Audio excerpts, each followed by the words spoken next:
दीक्षित जी, जन्मदिन की बहुत शुभकामनाएं।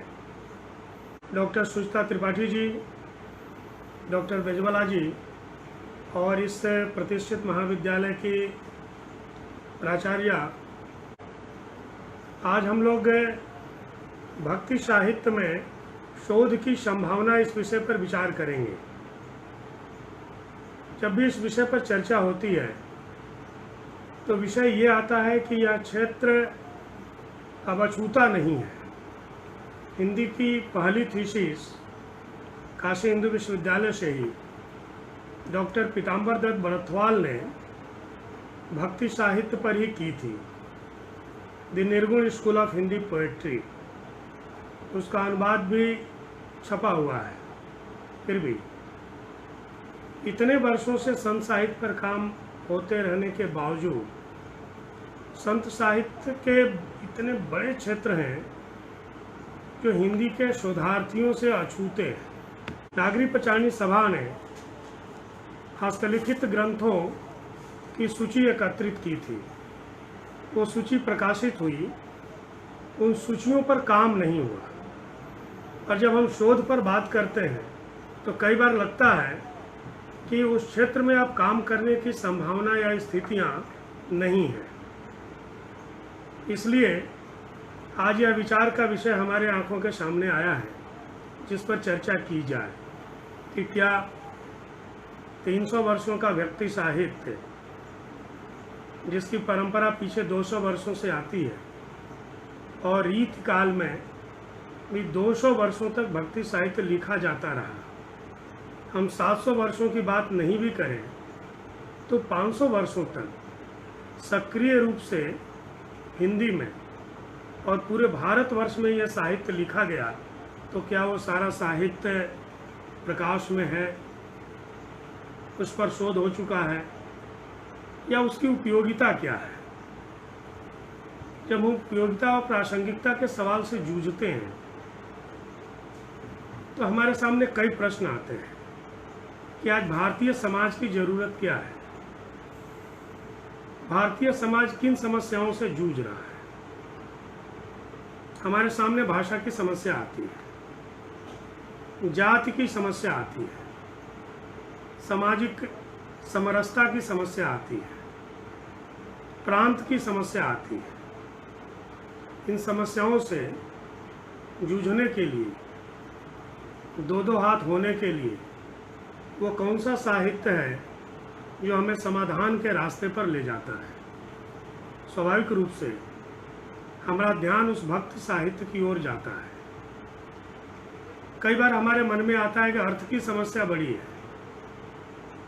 इस समस्या से संत साहित्य क्या जूझता है? इस समस्या से रीतिकालीन कविता भी नहीं जूझती। इस समस्या से आधुनिक साहित्य भी नहीं जूझता। यह अर्थव्यवस्था का विषय है, और यह जो विषय है उसकी चर्चा को हम केंद्र में ला करके उस बड़े साहित्य को ओझल करने का प्रयास करते हैं। यदि हम इस दृष्टि से विचार करें कि आज उसका निराकरण और उसमें से मार्ग निकालने की विधि संत साहित्य के भीतर से आती है, तो संत साहित्य के रचनात्मक क्षेत्रों पर हम पुनः विचार कर सकते हैं।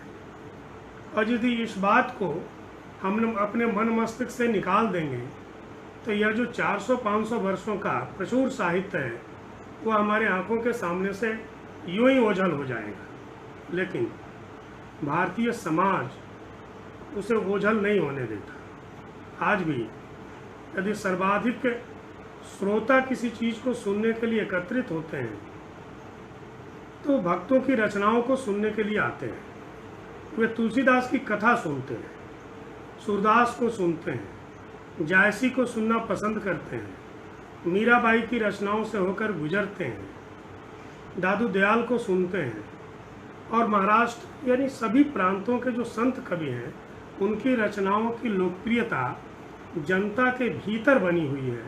इसलिए जन सापेक्ष जो भी साहित्य है, जनधर्मी जो साहित्य है, वह भक्ति साहित्य है। इस भक्ति साहित्य में तुलनात्मक अध्ययन की अपार संभावनाएं हैं और उस तुलनात्मक अध्ययन की दिशा में अब काम करने की ज़रूरत है। हिंदी में जो भी साहित्य लिखा गया उसके समानांतर साहित्य भारत की अन्य भाषाओं में लिखा जा रहा था। इस दृष्टि से कुछ साहित्य पर विचार हुआ, दक्षिण भारत के संतों के साथ जोड़कर हुआ, पश्चिम और पूर्व के संतों के साथ भी जोड़कर हुआ, लेकिन शोध के क्षेत्र में यह काम बहुत कम हुआ है। बहुत कम कवियों के साथ इस काम को हम कर सके। अब प्रत्येक संत के ऊपर स्वतंत्र रूप से हिंदी में पुस्तक भी आज तक नहीं आई है। कुछ कवियों पर बहुत सी पुस्तकें हैं, उन पुस्तकों को ध्यान में रख करके हम इस पर चर्चा करते हैं कि तुलसीदास, कबीर आदि कवियों पर बहुत ज़्यादा लिखा गया, इसलिए संभावना नहीं बनती है। हम कश्मीर के संत लल्लेश्वरी की चर्चा करेंगे। लल्लेश्वरी का समय 1335 से 1415 ईस्वी का है और लल्लेश्वरी के साहित्य को डॉक्टर ग्रियर्सन ने लल्ला वाक्यानि के नाम से संकलित करके हमारे सामने उपलब्ध कराया था। लल्ला दलित जाति की महिला थी, शैव थी, और लल्ला ने जो कुछ भी लिखा उससे केवल जम्मू कश्मीर की जनता नहीं, धीरे धीरे पूरा भारत उससे प्रभावित हुआ। लल्लेश्वरी जो लिख रही थी उसकी रचनाओं के साथ उत्तर भारत की महिला कवित्रियों, अन्य दलित संत कवियों तथा दक्षिण के कवियों के साथ जोड़कर पुस्तकाकार काम नहीं हुआ, शोध भी नहीं हुई। हम केवल लल्लेश्वरी की चर्चा विभिन्न प्रसंगों में करते हैं। इस दृष्टि से हम विचार करें तो पहाड़ी क्षेत्रों में ही इतने बड़े संत हुए जिनकी चर्चा आज भी हिंदी साहित्य के भीतर नहीं होती है। भारत के कई 100 विश्वविद्यालयों में हिंदी विभाग हैं और इन संतों की पढ़ाई नहीं होती। हिंदी का शोधार्थी या अध्यापक भी क्या पंचसखाओं के नाम से परिचित है? क्या उनके योगदान को हिंदी क्षेत्र में परिचित कराने की जरूरत नहीं है? उनमें कई बड़े कवि हुए, भक्त बलराम दास, भक्त जगन्नाथ दास, भक्त यशोवंत दास, भक्त अनंत दास तथा अच्युतानंद दास का साहित्य क्या हिंदी में अनुवादित होकर के तुलनात्मक अध्ययन के साथ अलग अलग शोध की दिशा में काम करके, उड़िया भाषा के साथ काम करके, हिंदी भाषा के साथ तुलनात्मक अध्ययन करते हुए वो प्रकाश में नहीं आना चाहिए? हमारी इच्छा तो ये होती है कि हिंदी पूरे भारतवर्ष में पढ़ी जाए, वैश्विक स्तर पर स्थापित हो, लेकिन हम इन भाषाओं के कवियों को हिंदी में लेकर कब आएंगे? इनके साथ हम तुलनात्मक अध्ययन कब करेंगे? संत सारला दास वर्ण व्यवस्था के अनुसार शूद्र मुनि थे। उन्होंने स्वयं को शूद्र मुनि कहा है और उन्होंने महाभारत महाकाव्य लिखा और विलंका रामायण भी लिखी। सारला दास की विलंका रामायण में 2800 छंद हैं। उन्होंने चंडी पुराण भी लिखा। चंडी पुराण में 5500 छंद हैं, लेकिन सारला दास की कृतियाँ हिंदी में लोकप्रिय नहीं है। कुछ काम उड़ीसा के हिंदी प्रेमियों ने, बंगाल के हिंदी प्रेमियों ने किया है, लेकिन उस काम में और अधिक काम करने की गुंजाइश है। अभी तो सारला दास के नाम से ही हिंदी का विद्यार्थी परिचित नहीं है, उसके काम से भी परिचित नहीं है। शोध की तमाम संभावनाओं के बीच उड़िया साहित्य और सारला दास के साहित्य को पढ़ा जाना चाहिए। दलित और जनजातीय साहित्य की चर्चा होती है। दलित और जनजातीय साहित्य की चर्चा क्या कुछ कहानियों और उपन्यासों के साथ पूरी हो जानी चाहिए, या उस कालखंड के दलित और जनजातीय साहित्यकारों ने जो लिखा है वो हमारी चर्चा के केंद्र में होना चाहिए? यदि वो हमारे चर्चा के केंद्र में होना चाहिए तो संत रैदास से बात शुरू होनी चाहिए। रैदास की रचनाओं का पाठ और पुनर्पाठ होना चाहिए। संत रैदास जी पर भी शोध बहुत कम हुए। अलग अलग भाषाओं के संतों के साथ रैदास पर शोध करने की गुंजाइश बनी हुई है। हम उड़ीसा की चर्चा कर रहे थे। उड़ीसा के संत भीम भोई बनवासी हैं। ये कंध नामक बनवासी हैं और इस बनवासी ने उड़ीसा में जितना महत्वपूर्ण काम किया वह काम जनता के बीच में अभी नहीं आया है। उन्होंने अलेख महिमा धर्म नामक एक पंथ भी चलाया। अलेख महिमा धर्म नामक पंथ ने समाज सुधार की दृष्टि से बहुत महत्वपूर्ण काम किया। जनजातियों के बीच में शिक्षा की दृष्टि से तमाम प्रकार के सुधार किए। जनजातीय समाज उच्च उठे, उच्चता को प्राप्त करे, उनमें भी अध्ययन आवे, शिक्षा आवे, इस दृष्टि से संत भीम भोई काम कर रहे थे। इनका समय 1793 से 1848 ईस्वी का है। भीम भोई ने बहुत लिखा, 2 दर्जन लगभग पुस्तकें उनकी प्राप्त होती हैं।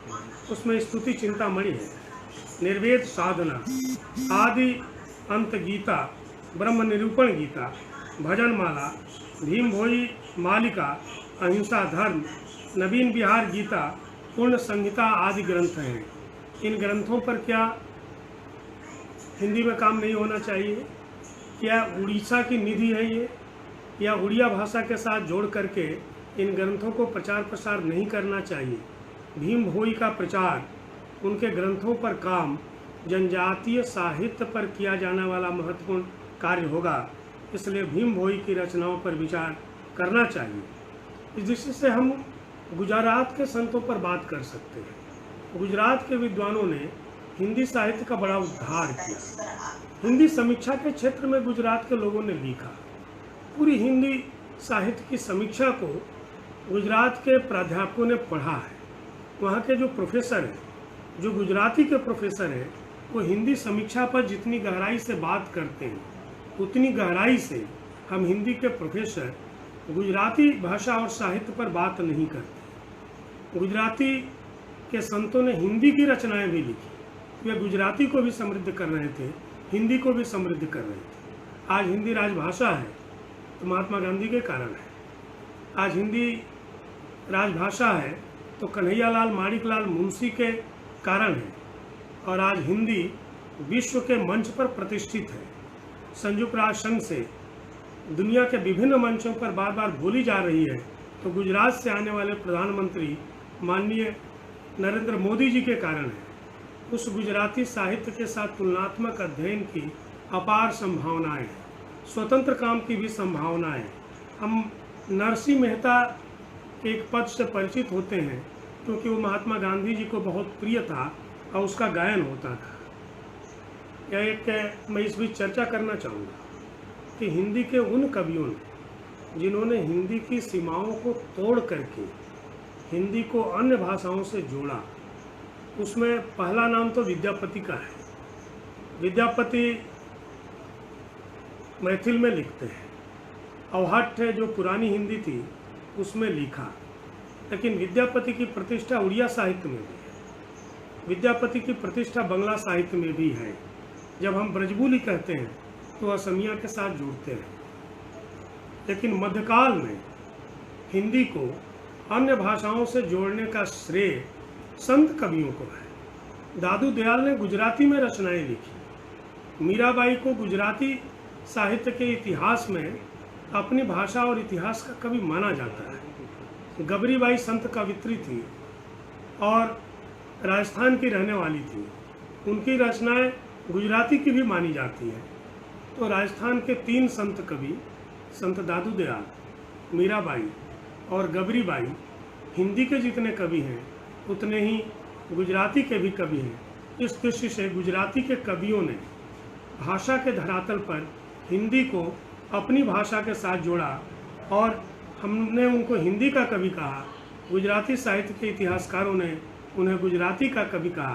तो उनकी भाषा पर विचार होना चाहिए, उनके साहित्य पर विचार होना चाहिए और देखना चाहिए कि कितनी बड़ी संख्या में गुजराती के जो साहित्यकार थे, मध्यकाल के कवि थे, वो हिंदी में रचनाएं लिख रहे थे। स्वामीनारायण संप्रदाय बहुत पुराना नहीं है, लेकिन स्वामीनारायण संप्रदाय के 1 दर्जन से अधिक रचनाकारों ने ब्रजभाषा में कविताएं लिखी, जिसे हम हिंदी कविता के अंतर्गत गिनते हैं।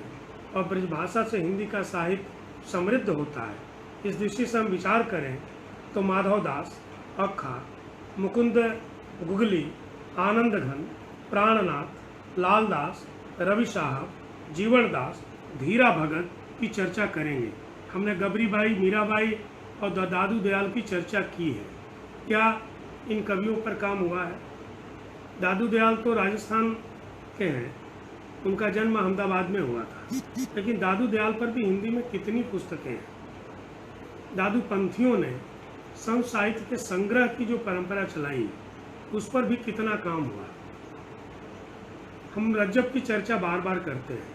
रज्जब ने सरबंगी लिखी, लेकिन रज्जब कब हस्तलेखों से बाहर आए?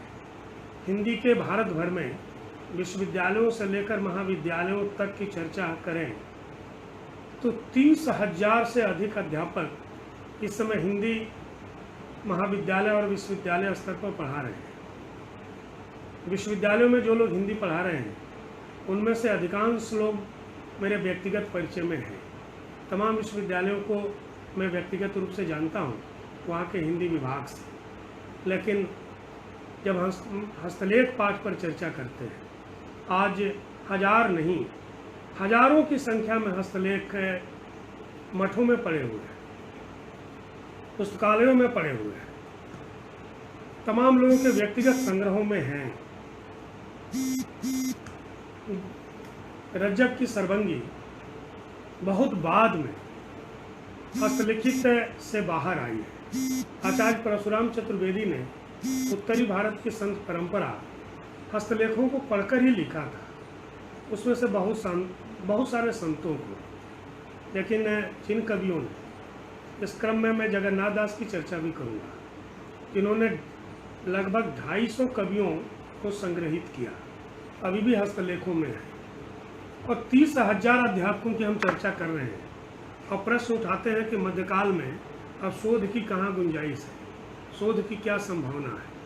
इन 30-35,000 भी कह लीजिए अध्यापकों में दुख के साथ कहना पड़ता है कि भारत में जिनकी उम्र 60 वर्ष से कम है, उसमें 3 अध्यापक शायद होंगे जो हस्तलेख पढ़ना जानते हैं। हजारों की संख्या में हस्तलेख है। हस्तलेखों में मध्यकाल के कवि उसमें से निकलने का इंतजार कर रहे हैं, उनकी कविता प्रतीक्षा कर रही है। पता नहीं उन हस्तलेखों के भीतर आज भी कितने कबीर, रैदास, रज्जब, जगन्नाथ दबे हुए हैं। जब इनकी रचनाएं प्रकाश में आएंगी तो हिंदी साहित्य के इतिहास के पुनर्लेखन की आवश्यकता पड़ेगी। उन लोगों ने ब्राह्मी सीखने का प्रयास किया। शारदा लिपि को सीखने वाले और जानने वाले बड़ी संख्या में हैं, लेकिन हिंदी के क्षेत्र में हस्तलेखों के भीतर से कवियों का उद्धार करने वाले, हिंदी कविता को प्रकाश में लाने वाले लोगों की इतनी बड़ी कमी हो गई है। इस कारण से हिंदी कविता के क्षेत्र में शोध की दुनिया में एक बहुत अभाव दिखलाई पड़ता है। उस अभाव को पूरा करना हो तो हमें उन कवियों पर विचार करने की ज़रूरत है। केवल गुजराती के संत कवियों की चर्चा करें, 1 दर्जन से अधिक कवियों का हमने नाम लिया, लेकिन बाद में लंबे समय तक गुजराती में जो लिख रहे थे वो हिंदी में भी लिख रहे थे। उस दृष्टि से 1 दर्जन और कवि हैं, अधिक भी होंगे, जिनके साथ तुलनात्मक अध्ययन क्या जरूरत बनी हुई है। क्या कबीर, रैदास, दादू, दरिया सेन, पीपा, धन्ना, दरियादास की तुलना प्रीतम दास, महात्मा कल्याण दास, संत राम महाराज, संत केवलपुरी, भोजा भगत, मनोहर, हरि सिंह, दीन दरवेश, कृष्णदास, भाण, निर्मल दास, मुंडिया स्वामी, नरसिंहाचार्य, रत्नो भगत आदि कवियों के रचनाओं के बगल में रखकर नहीं किया जाना चाहिए। इनके साथ आज तुलनात्मक अध्ययन की जरूरत नहीं है। इन कवियों से स्वतंत्र रूप से पुस्तक लिखने की जरूरत नहीं है क्या? दीन दरवेश 18वीं शताब्दी के उत्तरार्ध के संत है। रीतकालीन कविता के समय भक्तकालीन कविता लिख रहे थे। दीन दरवेश की कितनी प्रतिष्ठा थी। गुजरात और राजस्थान में मेवाड़ के महाराजा भीम सिंह उनके भक्त थे। पालनपुर के नवाब शेर खां और बड़ौदा के महाराजा फतेह सिंह राव गायकवाड़ पर उन्होंने स्वयं कुंडलियाँ लिखी। एक संत कवि जो राजवाड़ों में इतना आदरणीय है, जनता के बीच दीन दरवेश इतने आदरणीय है। दीन दरवेश पर हिंदी में कितने शोध हुए हैं, उनकी कितनी पुस्तकें हमको मिलती हैं। और दीन दरवेश के दीक्षा गुरु गिरनार के नाथपंथी बालगिरी जी महाराज हैं। तो एक व्यक्ति नाथपंथ से जुड़ता है, संतों की परंपरा से जुड़ता है, सामान्य जनता से जुड़ता है, राज दरबारों से जुड़ता है, क्या उस पर काम करने की ज़रूरत नहीं है? हम संतों के साथ श्रमजीवी साधुता को जोड़ते हैं। उस दृष्टि से देखें तो ईस्ट इंडिया कंपनी में मिस्त्री का काम प्रारंभ किया था दीन दरवेश ने, बाद में वे फ़कीर हो गए और फ़कीर होने के बाद जो फ़कीरी में कविताएं लिखी वो भारतीय समाज को जोड़ने वाली कविता है, भारतीय समाज को एक करने वाली कविता है। हमारे बीच में हिंदी के बहुत बड़े विद्वान पुरुषोत्तम अग्रवाल जी जुड़ गए हैं। सर, आपको बहुत बहुत नमस्कार, प्रणाम। पुरुषोत्तम जी ने अपनी पुस्तक लिखी तो बहुत आदर्श के साथ मेरे नाम को भी याद किया। आज हम संत साहित्य के जिन विशिष्ट आचार्यों की चर्चा करते हैं उसमें से प्रमुख आचार्य पुरुषोत्तम जी हैं। सर, मैं चर्चा कर रहा था दीन दरवेश की। मित्रों, दीन दरवेश कहते हैं कि बंदा कहता मैं करूं, करण हार करतार, तेरा कहा सो होए नहीं, कोसी हुअण हार। ये कितनी बड़ी धीरज की कविता है। तुलसीदास ने जब कभी कहा कि रणबन व्याध विपत्ति में वृथा रहे को क्यों रोए, जो राख्यों जननी जठर, सो प्रभु गए उन सोए। तो मनुष्य जब आर्त होता है, दुखी होता है, तो ये पंक्तियाँ कितनी राहत देती है। मनुष्य के भीतर आज कितने अहंकार है, वो कितना अपने अहम में डूबा हुआ है। दीन दरवेश चिताते हैं, बंदा बहुत न फूलिए, खुदा खमंदा नाहि, जोर जुलम मत कीजिए, मरत लोक के माहि। जनता मर रही है और जो दुखी और पीड़ित हैं उनके साथ जोर जुल्म मत करो, ईश्वर देख रहा है। यह जो चेतावनी मामूली नहीं है, ये चेतावनी जनता को, समाज को, राजनेताओं को क्या सुपथ पर ले जाने वाली नहीं है। हिंदी के बहुत सारे ऐसे कवि हैं जो हिंदी के कवि हैं, अन्य भाषाओं के कवियों की मैंने चर्चा की जिन पर कम लिखा गया, जिन पर स्वतंत्र पुस्तकें बहुत कम लिखी गई, तो संपादित पुस्तकें और तुलनात्मक रूप से नहीं लिखा गया। गुरु नानक देव जी पर कई पुस्तकें लिखी गई, लेकिन उसी परंपरा में गुरुओं में ही गुरु अमरदास, गुरु रामदास, गुरु हरगोविंद, गुरु तेग बहादुर पर कितना लिखा गया। गुरु गोविंद सिंह जी पर इधर लिखा जा रहा है। गुरु अर्जुन देव जी ने गुरु ग्रंथ साहब का संपादन किया, यह ग्रंथ पूज्यता को प्राप्त हुआ। हिंदी में बहुत सी पोथियाँ पूज्यता को प्राप्त हुई, दादू बाणी पूज्यता को प्राप्त हुई। प्राणनाथ संप्रदाय में पोथी गुरु के स्थान पर रखी जाती है, कुलंजम स्वरूप है। इन पोथियों पर हिंदी के लोगों ने कितना काम किया, क्या इन पोथियों पर काम करने की ज़रूरत नहीं है? शेख फरीद ने लिखा, सिंगा जी ने लिखा, जम्भो जी पर एक दो पुस्तकें प्राप्त होती हैं, लेकिन जम्भो जी के प्रभाव का जो क्षेत्र है उस क्षेत्र की अनदेखी की गई।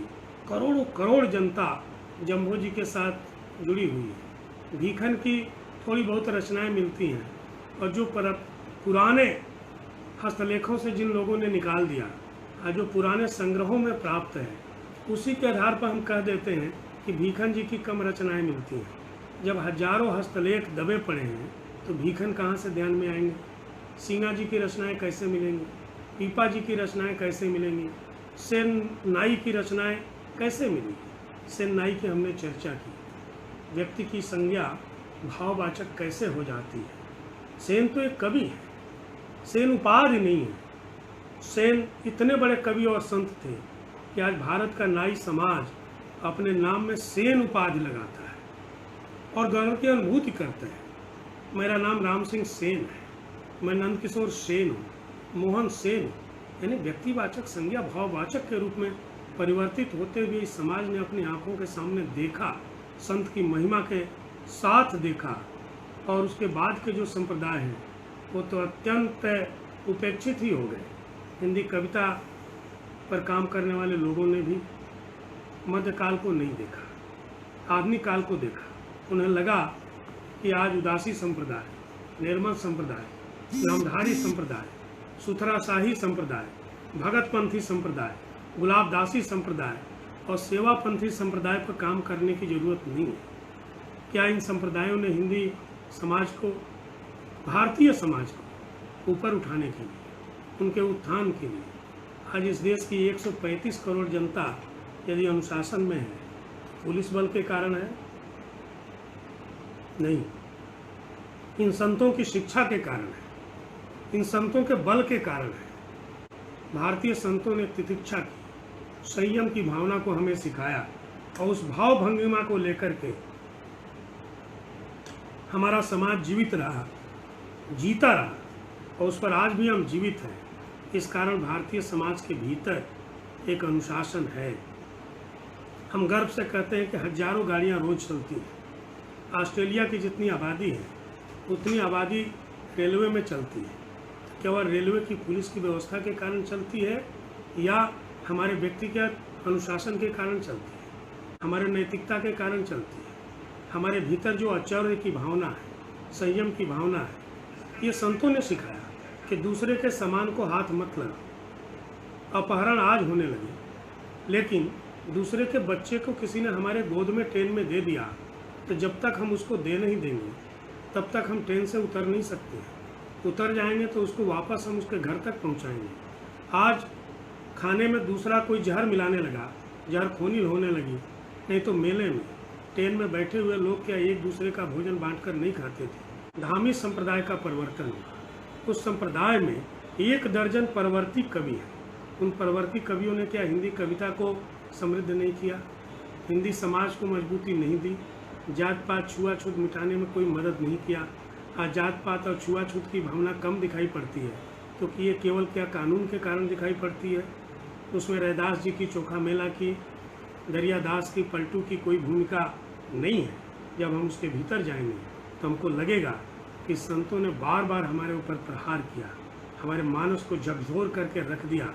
उस प्रभाव के कारण हम इतने भीतर तक गए कि हमको लगा कि जो भी समाज में अत्याचार है, अनाचार है, अस्पृश्यता है, असमानता है, इसका तिरस्कार होना चाहिए। इसलिए गांधी जी ने जो भी बातें कही वो संत भाव से कही। विनोबा जी संत भाव से जिए, काका कालेलकर संत भाव से दिए, डॉक्टर राजेंद्र प्रसाद संत भाव से जिए। सतनामियों की चर्चा केवल औरंगजेब युद्ध के संदर्भ में हम करते हैं, लेकिन जो सतनामियों में लिखा और उनकी अनेक शाखाएं भारत में चली, जोगीदास की शाखा, सतनामी विद्रोह उसमें एक पक्ष है, लेकिन जोगीदास की शाखा पर कितना काम हिंदी साहित्य के भीतर हुआ। उनकी कोटवा शाखा पर हमने क्या लिखा। जब जगजीवन साहब की बात होती है तो केवल हम परशुराम चतुर्वेदी को दोहराते हैं और इस भ्रम में आज भी जीते हैं कि किस जगजीवन की चर्चा करें। वे जगजीवन दादूपंथी हैं या सतनामी हैं या अन्य जगजीवन दास हैं। कितने जगजीवन दास हिंदी में हुए उस पर भी स्पष्ट धारणा हिंदी के विद्वानों के बीच सुनाई नहीं पड़ती है। तो कई जगजीवन दास हुए, तो क्या जगजीवन दास पर अलग अलग काम करके हम मध्यकालीन साहित्य को समृद्ध करके आज के जीवन और युग में उसको स्थापित नहीं कर सकते हैं। छत्तीसगढ़ की घासीदास की शाखा ने इतना महत्वपूर्ण काम छत्तीसगढ़ के क्षेत्र में किया, उसका दूरगामी परिणाम कुछ दक्षिण भारत में भी पड़ा, उत्तर भारत के क्षेत्रों में भी पड़ा। धरणीदास ने जो काम किया, कई बार प्रश्न होता है कि बिहार में संत संप्रदायों की क्या भूमिका थी। इस संदर्भ में हम धरणीदास की चर्चा करेंगे। और दरियादास ने पूरे बिहार में जो संत साहित्य के दृष्टि से प्रचार प्रसार किया। संत कीनाराम बनारस से आते हैं, कीनाराम पर अब लिखा पढ़ा जा रहा है, कीनाराम पर अभी भी लिखने पढ़ने की गुंजाइश बनी हुई है। कीनाराम के प्रभाव को, अघोरियों के प्रभाव को बिहार के संत साहित्य के संदर्भ में पढ़ा जाना चाहिए। बिहार में जो सामाजिक समरसता है या समाजवादियों के आंदोलन की सफलता है, उसमें इन संतों की बहुत बड़ी भूमिका है। स्त्री संतों की जब हम चर्चा करते हैं तो मीराबाई के बाद सीधे सहजोबाई और दयाबाई का नाम लेते हैं। पुराने कवियों में हम दक्षिण में अक्क महारे देवी का नाम लेते हैं और लल्लेश्वरी की चर्चा करते हैं, लेकिन सहजोबाई और दयाबाई को जो बनाने वाला है वो चरणदास है। चरणदासी संप्रदाय पर कुछ शोध कार्य पुराने लोगों ने किया, लेकिन चरणदासी संप्रदाय का विस्तृत प्रचार हिंदी कविता के क्षेत्र में नहीं हुआ। तुलनात्मक रचनाएं भी नहीं लिखी गई। गरीब पंथ और गरीब दास पंजाबी और हिंदी कविता को जोड़ते हैं। महाराष्ट्र और पंजाब में जो गरीबदास का प्रभाव है, उस प्रभाव से हिंदी भाषी क्षेत्र अछूता नहीं रहा। गरीबदास ने जो कुछ भी लिखा, उस रचनाकार पर अभी विचार करना बाकी है।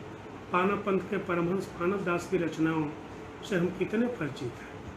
पानव दास की रचनाओं पर क्या किसी विश्वविद्यालय में शोध काम हो रहा है? पानव दास हिंदी कविता में कब प्रासंगिक होकर के आएंगे? केवल पानव दास का कार्य पानव पंथ के भरोसे छोड़ दिया जाए। राम स्नेही संप्रदाय पर कुछ काम हुए हैं। राम स्नेही संप्रदाय निर्गुण और सगुण दोनों शाखाओं में पढ़ा गया। अकेले राम स्नेही संप्रदाय के कवियों ने साखियाँ लिखी, नाम स्तोत्र लिखा, स्वयं नाम लीला, ज्ञान सुखमणि आदि रचनाएं उस संप्रदाय के भीतर के से भी आई, आचार्यों के भीतर से भी आई और परमाचार्य के भीतर से भी आई। राम स्नेही संप्रदाय के कई आश्रम और मठ राजस्थान में हैं, उनका प्रभाव उत्तर प्रदेश में भी फैला हुआ है, उन पर काम होना चाहिए। हमने दरिया साहब की और कीनाराम की चर्चा की। तुलसी साहब और तुलसीदास निरंजनी, उस पर प्राचीन शोधार्थियों ने, आज़ादी के पहले के लोगों ने उस पर काम किया और उस पर चर्चा नहीं होती है। साहिब पंथ अभी भी संचालित है, इन पंथों से लोग जुड़े हुए हैं, लोग आते हैं और ये संख्या लाखों में है। नांगी संप्रदाय से हिंदी जगत परिचित ही नहीं है। संत डेढ़राज की बहुत बड़ी भूमिका अपने समय में थी। इस संप्रदाय ने बहुत बड़ा साहित्य लिखा।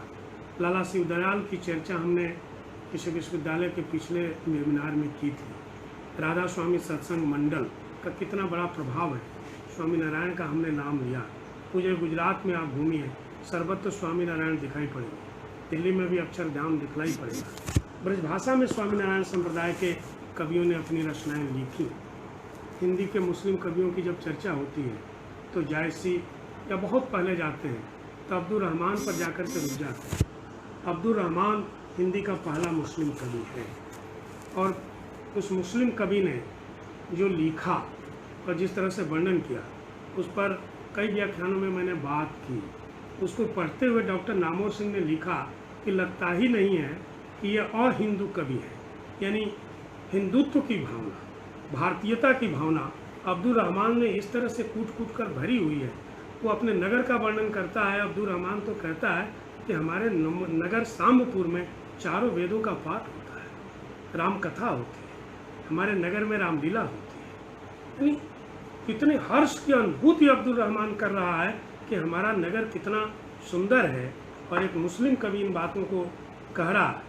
हम कबीर की चर्चा जरूर करते हैं, कबीर पर लिखा पढ़ा भी गया, लेकिन कबीर से प्रभावित जो संत हैं उन संतों पर हम चर्चा कम करते हैं।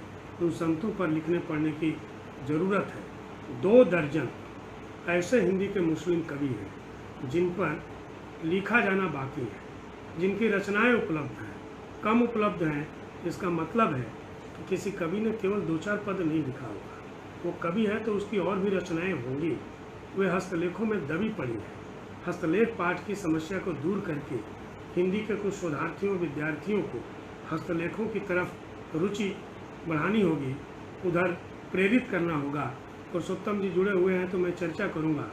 उन्होंने आज से 10 वर्ष पहले अपने एक अमेरिकी विद्यार्थी को मेरे पास भेजा था कि इसको हस्तलेख पढ़ा दीजिए। यानी विद्यार्थी अमेरिका का वो हस्तलेख पढ़ना चाहता है और जवाहरलाल नेहरू विश्वविद्यालय में पढ़ने के लिए आया है। उस समय मुझे समय और अवकाश नहीं मिल पाया था, लेकिन अन्य किसी विश्वविद्यालय के किसी अध्यापक या विद्यार्थी ने कोई रुचि नहीं दिखाई कि हस्तलेखों को पढ़ा जाए और उसके आधार पर काम किया जाए। मैं कुछ मुस्लिम संतों की चर्चा करूंगा। तानसेन और जायसी के नाम से तो हम सब परिचित हैं। रहीम खान खाना की उतनी ही प्रतिष्ठा है जितनी अकबर की है। अकबर की थोड़ी अप्रतिष्ठा भी हो सकती है, लेकिन रहीम खान खाना की अप्रतिष्ठा नहीं है। तो गंग ने रहीम के प्रशंसा में पद लिखे। अकबर के प्रशंसा में, अकबर के दरबारी होते हुए गंग ने जितना नहीं लिखा, उससे अधिक रहीम की प्रशंसा में लिखा। रहीम की तुलसीदास से मित्रता है, केशवदास से मित्रता है और कवि तो हैं ही, युद्ध लड़ने के लिए जाते हैं, राजकाज संभालते हैं, कविता लिखते हैं, उचित है। मलुक दास की कविताएं प्रकाशित हैं, लेकिन अशरफ, फिरोज, बुरहानुद्दीन, जानम, शाह अली, वजही, मोहम्मद कुल्ली, अब्दुल अमीन, गवासी, मीरा हुसैनी, अफजल, मुकीमी, कुतुबी, अब्दुल्ला कुतुब, खुशनूद, रुस्तमी, तबई, उस्मान, वजदी, शेख, वली बकनी, हाशिम अली, इशरती, जईफ़ी, मोहम्मद अमीन, कासिम शाह, नूर मोहम्मद, इनकी रचनाओं पर हिंदी में क्या काम हुआ है? इन पर क्या स्वतंत्र रूप से पुस्तकें प्रकाशित हैं? हम मुसलमानों की चर्चा करते हैं, मुस्लिम कवियों की चर्चा करते हैं, सांप्रदायिक सौहार्द की भी चर्चा करते हैं, लेकिन हिंदी कविता के भीतर इतनी बड़ी संख्या में कवि जो संत और भक्ति की कविता लिखते थे, जो संत संप्रदायों से जुड़े हुए थे, जो सूफी थे, ये कब हिंदी कविता में महत्वपूर्ण होकर के हमारे सामने आएंगे? रज्जब, वखना, भजिन और बुल्ले शाह की मैंने चर्चा की, दरियादास पर बात हुई। आज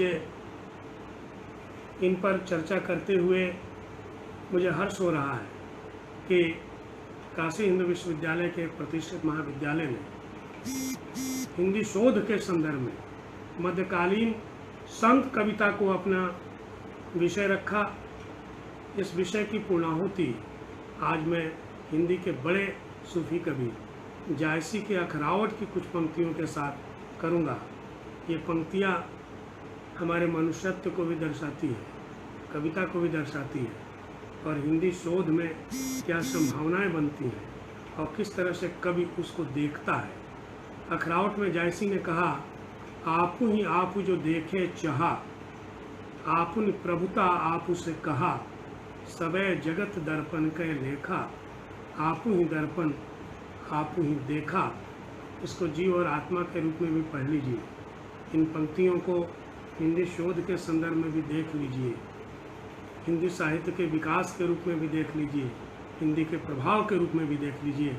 आगे जायसी कहते हैं, आपहु बनाओ आप पखेरू, आपहु सौजा आप अहेरू, आपु ही पुहप फूली बन फूले, आपु ही भंवर आप रस फूले, आप ही पुष्प हो, आप ही फूल भर के वन में फूलते हो, आप ही भंवरा और आप अपने रस में भूले हुए हो। आप अपने जीवत्व को उस ईश्वर के साथ जोड़ करके देखो।